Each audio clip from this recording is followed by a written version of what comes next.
Tiga. Apakah Mira nyaman dengan duduk seperti itu?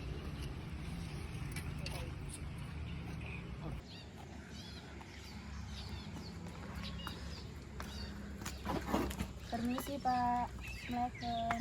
Kita tertutup. Assalamualaikum, permisi Pak. Apa tadi? Yang terakhir, kerahasiaan. Iya kan? Iya, asas kerahasiaan yang terakhir. Belum. Permisi, Assalamualaikum Pak. Waalaikumsalam dek, silakan duduk. Baik Pak, terima kasih. Ya, ada yang bisa Bapak bantu? Iya Pak, jadi saya sedang memiliki masalah Pak. Masalah apa tuh nak, kalau Bapak boleh tahu? Jadi masalah saya tuh Pak, saya merasa orangnya itu nggak enakan dan gampang kepikiran Pak. Sebelumnya adik sudah pernah melakukan sesi konseling? Belum pernah Pak. Oh, berarti baru pertama kali ya melakukan sesi konseling? Iya Pak, betul. Oke, di sini Bapak menjelaskan dulu apa itu konseling. Oke Pak. Konseling itu dek ketika Bapak menyelesaikan masalah yang adik punyai. Terus tuh di konseling itu dek ada asas-asas. Yang pertama ada asas kesukarelaan, yang kedua asas keterbukaan, yang ketiga asas kerahasiaan. Asas kesukarelaan itu dek seperti adik datang ke Bapak dengan sukarela, tidak ada paksaan dari orang lain. Oke. Terus asas keterbukaan itu dek kita sama-sama terbuka. Oke Pak. Adik menceritakan kepada Bapak menyelesaikan masalah adik. Oke Pak. Terus asas kerahasiaan itu dek kita saling menjaga privasi. Bapak tidak mungkin kan menceritakan apa yang adik ceritakan ke Bapak kepada orang lain. Oke Pak, paham Pak. Dek, kalau Bapak bisa tahu masalah adik apa ya? Jadi Pak, masalah saya itu Pak, itu yang seperti saya bilang tadi, saya itu merasa orangnya itu nggak enakan dan gampang kepikiran Pak. Adik dalam hal apa nih dek enakannya? Dalam hal memberi barang kepada seseorang atau meminjamkan barang kepada seseorang? Saya itu Pak, nggak enakannya itu ketika contoh nih Pak, saya kan misalnya nih saya sudah selesai menyelesaikan tugas saya, Ya. seperti kayak tugas misalnya kan saya kan Pak sekarang kan lagi kuliah. Nah jadi ketika ada tugas kuliah dan saya sudah menyelesaikan, terus tuh adalah teman saya nih Pak, dia tuh belum mengerjakan tugas. Nah dia datang ke saya meminjam tugas saya seperti itu Pak. Dia seperti kayak mau melihat lah tugas saya yang saya sudah selesaikan. Nah terus tuh saya nih Pak nggak mau nih kasih pinjam sama dia Pak, tapi dia tuh paksa-paksa saya Pak, kayak lihatlah dulu aku tuh belum, seperti itu Pak dia bilang. Nah tapi saya tuh Pak sudah bilang kan kayak saya tuh nggak mau kamu kerja sendirilah, seperti itu. Cuma dia maksa-maksa terus Pak, seperti itu. Nah saya kan Pak karena dia maksa, jadi saya nggak enakan lah Pak, jadi saya kasih lihat lah Pak tugas saya. Tapi dalam hal itu kamu pasti ada paksaan kan dari diri kamu untuk melihatkan tugas kamu kepada teman kamu. Iya Pak, karena itu Pak yang tadi saya bilang saya tuh nggak enakan, jadi saya kasih lihat dia. Kalau begitu deh, mungkin kamu susah juga kan buat nolaknya. Iya, Maksudnya Pak, nggak enak juga kan. Iya Pak. Jadi kamu coba omongin ke teman kamu yang minta tugas kamu. Omongin kayak seperti aku sudah kerja tugas nih contohnya kan. Kau kerjakanlah sendiri. Nggak mungkin kan kau lihat terus tugasku. Kamu mencoba nasihati teman kamu yang sering minta tugas kamu. Iya Pak, paham Pak. Tapi begini Pak, Kamu apa? kamu tidak perlu menggunakan untuk menjauhinya dulu, jangan dulu. Tapi begini Pak, apa? Saya ini kan Pak, kalau misalnya saya minta, misalnya dia ini sudah selesai kan Pak tugasnya, Ya, terus saya minta lihat nih, kayak saya misalnya saya belum, terus saya minta lihat tugasnya, pasti dia bilang gini Pak, saya nggak mau, kerjalah kau sendiri, pasti dia bilang begitu Pak. Jadi saya tuh kepikiran apa kayak, padahal kalau misalnya dia minta tugas sama saya langsung kasih. Dan itu kalau misalnya saya yang minta sama dia, dia tuh selalu ada aja alasannya buat nggak kasih tugasnya sama saya. Jadi saya langsung kayak malas juga kan Pak, langsung kayak ya sudah lah, dosa lah kayak gitu Pak. Tapi dia tuh biasa aja Pak, kayak dia tuh kayak seolah-olah tuh nggak terjadi apa-apa seperti itu Pak. oh berarti dek masalahnya di kamu nih. Kamu mungkin dia orangnya bodoh amat sama kamu, tapi kamu terlalu mungkin perhatian sama dia. Kalau menurut bapak dek, orang-orang begitu bisa membuat kamu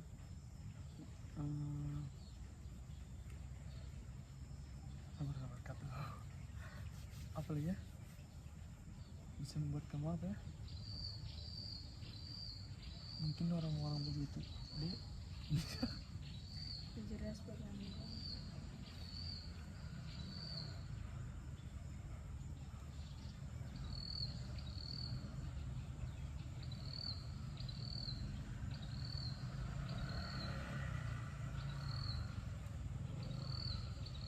Oh ini nih, oke lanjut deh. Kalau menurut bapak deh, lebih baik kamu jauhi aja itu teman kamu daripada kamu menyimpan rasa dendam, rasa tidak enakan. Oke baik Pak. Tapi Pak, saya juga nggak bisa menjauh dari dia Pak, karena saya tuh sama dia tuh Pak kayak sefrekuensi gitu nah Pak, sefrekuensi. Jadi apa? Jadi kalau misalnya disuruh untuk menjauh, mungkin saya belum bisa Pak untuk menjauh. Tapi kan deh, dalam pertemanan tuh satu sama lain itu harus saling menguntungkan deh. Nggak mungkin kan cuman kamu yang menguntungkan di dia, tapi dia tidak menguntungkan di kamu. Itu artinya pertemanan deh. Selain itu, lanjut. selain itu Pak, apa? Kalau misalnya juga dia pinjam barang saya nih Pak, terus tuh apa? Saya tuh sudah bilang kayak, nggak mau, aku nggak mau kayak gitu kan. Tapi dia tuh tetap maksa Pak. Kadang dia langsung tiba-tiba langsung dia ambil aja itu Pak barang saya. Seperti itu, padahal saya nggak kasih pinjam dia. Tapi ketika saya yang pinjam barangnya Pak, kalau misalnya dia bilang nggak mau aku, jangan dipakai begini, saya tuh Pak langsung nggak pinjam. Seperti itu bagaimana ya Pak? Kadang itu juga sih Pak yang membuat saya kepikiran kayak, kenapa sih Dia saya meminjam diginiin? barang, ya dia minjam barang kamu, tapi kamu kasih dia, terus dia minjam, terus kamu minjam barang dia nggak kasih kamu. Iya Pak, Berarti itu saya deh. nggak kasih sih Pak, tapi dia tuh langsung main ambil gitu nah Pak. Oh, berarti dia dengan cara memaksa gitu Iya ya. Pak, betul, dia maksa. Kalau menurut saya sih deh, kalau teman begitu bagus kamu jauhi deh, karena itu bukan teman yang baik deh buat kamu. Contohnya ini deh yang kamu ceritakan tadi, soal barang, soal tugas, ya kan? Mungkin dia cuman ini deh berteman sama kamu biar kamu bilang kamu satu frekuensi sama dia. Tapi dia cuman kayak ngibulin kamu deh, kayak dia coba merugikan kamu, ya kan? Iya Pak.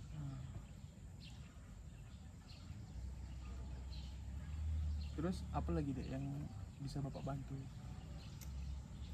itu aja sih Pak. Saya tuh merasa heran aja Pak, kenapa sih saya tuh nggak enakan sama orang lain, sedangkan orang lain tuh seolah-olah tuh biasa aja, dia nggak memikirkan perasaan saya. Di sini adik nih harus menanamkan rasa percaya diri adik. Rasa kita tuh harus ada rasa ini juga deh, rasa kalau kita tuh enakan gitu nah. Jangan kita cuman punya rasa tidak enakan, itu bisa buat kita kayak menyakiti diri kita sendiri deh. Contohnya kayak adik tadi, kamu teman adik ya kan. Iya Pak. Jadi itu deh, adik harus timbulkan dulu rasa percaya diri adik bahwa adik ini bisa, nggak enakan sama dia. Tapi kalau orang yang bagus sama adik, mungkin nggak perlu adik terapkan itu yang menurut adik bagus gitu. Jadi saya kalau misalnya dia memperlakukan saya yang tidak bagus, saya juga menerapkan sama dia. Tidak begitu deh. Tidak begitu konsepnya. Jadi Pak, Jadi begini, kalau misalnya kalau adik sudah menjauhi dia tidak mungkin melakukan apa yang adik katakan tadi kan. iya Pak. Jadi itu kita mungkin adik menjauhi dulu dia, terus adik mungkin berkenalan sama teman baru, terus adik mencoba menciptakan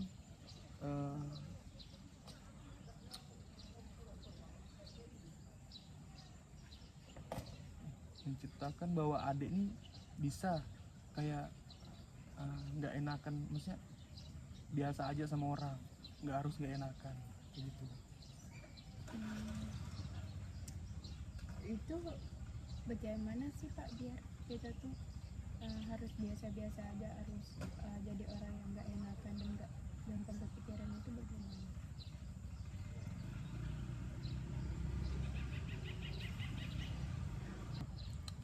Ya dek, mungkin ini apa tadi kamu bilang?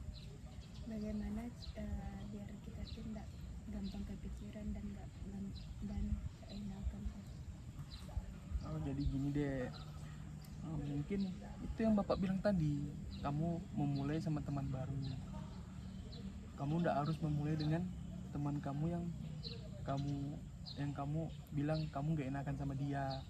Kalau kamu mulai sama dia, kamu nggak bakalan bisa nggak enakan, karena kamu sudah tahu dia kayak mana. Tapi kan saya sefrekuensi Pak sama dia. Biarpun sefrekuensi deh, sebenarnya teman tuh banyak deh, nggak harus dia aja. Tapi kadang juga Pak, di sisi lain kadang dia juga Pak yang mengerti saya seperti itu. Jadi ini deh, mungkin kamu berteman sama dia, berteman aja, tapi jangan terlalu dekat. Dan kamu coba memperbaiki rasa nggak enakan kamu. Kamu coba kayak biasa-biasa aja lah. Kayak dia minta tolong ini, kamu bilang, kamu menasihati dia kayak bilang, ya kau kerjakanlah tugasmu. Aku juga kerjakan ini susah gitu. Ya Pak. Kamu bisa mulai dengan itu deh. Baik Pak, paham. Jadi apa lagi deh? jadi Pak, saya tuh harus, jadi kalau misalnya dia minta tugas sama saya itu Pak, saya harus cariin dulu ya Pak, saya harus kasih tahu dulu dia supaya Ya adik menasihati dia. ya, Kan kita tidak perlu juga dengan cara yang kasar, kita kan bisa dengan cara bagus-bagus, karena adik juga tidak mau melepaskan dia sebagai teman adik. Atau enggak, adik ngomong sama dia, adik ketemu kan, ngomong sama dia kalau aku tuh gini-gini, aku tuh nggak suka diminta terus tugasku, karena adik sefrekuensi juga sama dia, nggak mungkin dia nggak ngerti sama adik, ya kan? Seperti yang adik bilang tadi.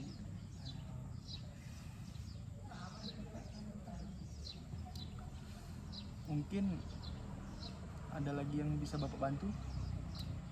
Ada aja sih Pak, itu aja. Di- Saya cuma heran aja sih Pak, kenapa sih bisa teman saya bisa begitu sama saya, padahal saya kalau misalnya dia minta tugas itu saya langsung kasih, tapi giliran saya minta bantu kadang dia menyusahkan juga Pak. Ya, kita nggak tahu kan dek sifat manusia itu kayak mana. Biar adik berpikir kalau sifatnya begini, nah, tapi dia bertolak belakang dengan pikiran adik yang adik pikirkan dia begini. Nah, ya kan? Iya Pak, betul. Jadi sudah cukup yang apa yang Bapak sampaikan tadi. Iya Pak, sudah cukup kan. Mudah-mudahan adik bisa menerapkannya yang Bapak sampaikan tadi. Jadi sudah cukup, Iya Pak, sudah cukup. sudah jelas. Jelas Pak. Oke, Ya kita Pak. akhiri sesi konseling ini dek dengan berdoa menurut kepercayaan dan agama masing-masing. Berdoa dimulai.